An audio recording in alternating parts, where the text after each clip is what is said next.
Well, satellite imagery concentrates basically on the known nuclear sites, and the most important is the Yongbyon site, where they have several facilities and where they are producing, for example, enriched uranium and plutonium, and do separation of plutonium. Then the other place of interest is certainly Gangson, which has never been visited by the IAEA, but there's plenty of satellite imagery available, so that we know. And what is important, both in case of Gangson and Yongbyon, that North Korea has put some images, videos, shots of taken by video recorders on public media, and we can, for example, establish how many centrifuges they have, how advanced they might be, and what would be the capability to produce uranium, high-enriched uranium. And this is, I think, is fairly large. So they probably brought these centrifuges and established the first enrichment experiments somewhere in the location which is unknown. Gangson didn't exist on those days. IAEA was present in Yongbyon and had access practically to all of the buildings.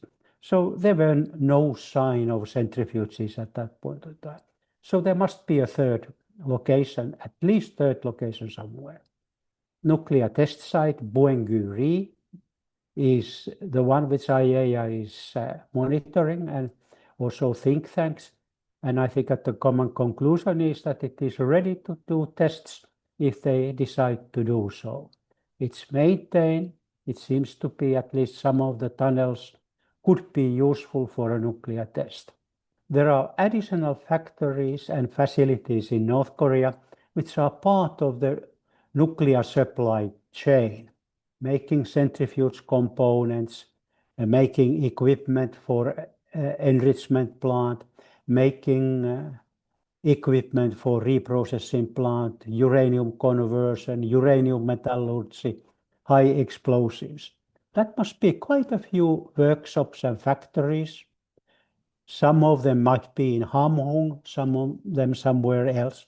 But this is another area which is unknown, but is vital to understand the scope of the program. But they have done a lot of upgrading of facilities. Old facilities have been dismantled, new ones have been built.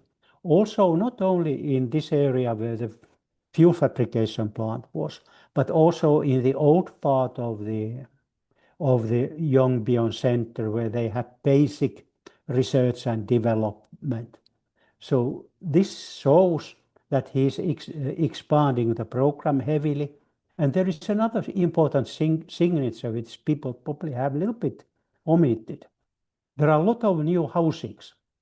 There are in the old part of Yongbyon, there are new houses, renovations, but then north of that nuclear complex, close to the Mount Myoha, the mount there, so and near the Yongbyon town, there is a fairly large new housing complex with modern higher-rise buildings, which in my view probably are for the people who are working in the Nuclear Research Center and maybe some facilities in the Yongbyon town.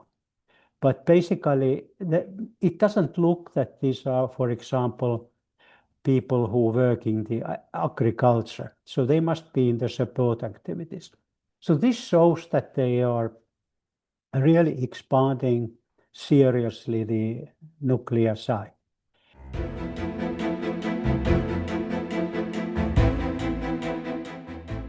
The 5 megawatt reactor uses natural uranium, and we know historically that it is able to produce enough plutonium perhaps for one nuclear device per year. So that's how much they can get plutonium from that reactor and then reprocess it. Maybe one, perhaps enough for 2 nuclear weapons made of plutonium per year, not more, without knowing exactly how they have designed the weapons and how much they really need. So this is not a radical jump, but it's double at least, or triple.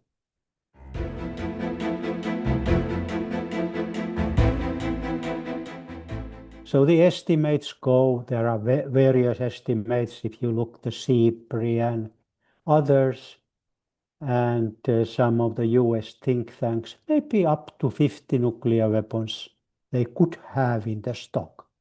If you have 50 weapons and they are in various places, and even though the opponents may have more, it is something which is a matter of concern. At this stage, particularly the people in South Korea, which are within the reach of the missiles of North Korea and perhaps Japan, and all the US bases in the region.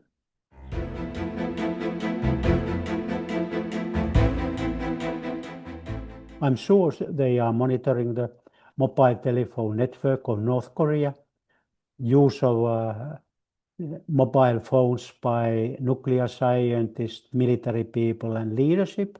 So I would not exclude the possibility that it takes place also in North Korea, or hacking to their internal electronic communication systems.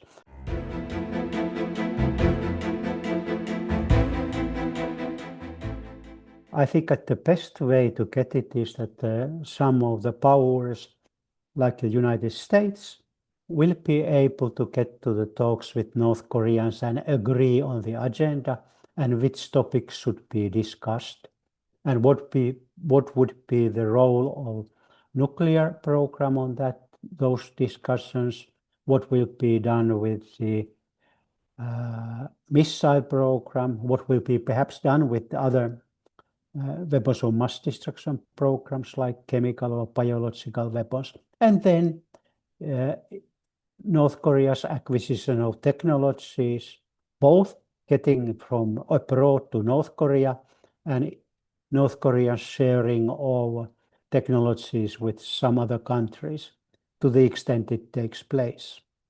Now we have a very different North Korea. We have a very different environment, international environment. So that's why new thinking is required.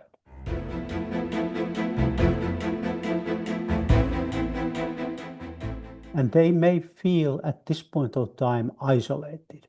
And when the country is isolated, there's always a possibility that they may end up doing something desperate to solve their problem or protect